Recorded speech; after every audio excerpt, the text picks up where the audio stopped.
دام تہذیب۔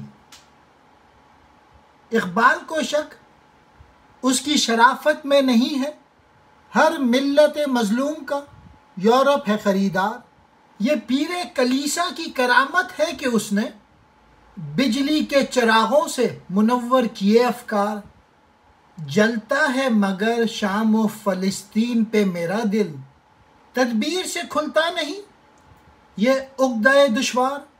ترکان جفا پیشہ کے پنجے سے نکل کر بیچارے ہیں تہذیب کے پھندے میں گرفتار۔ دام تہذیب کہتے ہیں تہذیب کا جال۔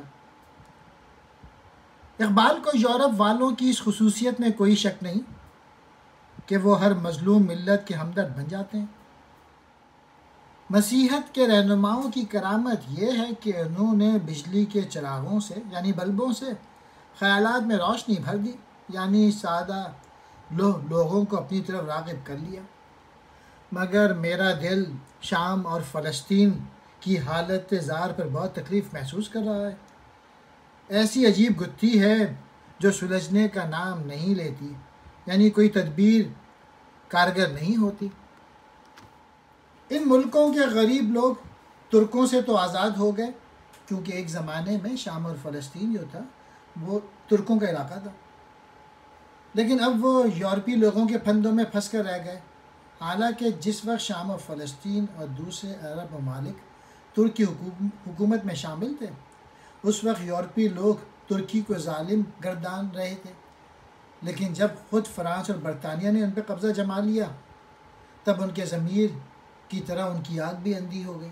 ملت مظلوم وہ قوم جو ظلم کا شکار ہو، پیر کلیسا عیسائیوں کا مذہبی رہنما، کرامت کہتے ہیں انوکھا، بجلی کے چراغ بلب، منور کہتے ہیں روشن کرنا، افکار کہتے ہیں خیالات، جلتا ہے دکھی ہوتا ہے، تدبیر کہتے ہیں حکمت، عقدہ دشوار مشکل گروہ، الجھی ہوئی گرہ یا مسئلہ،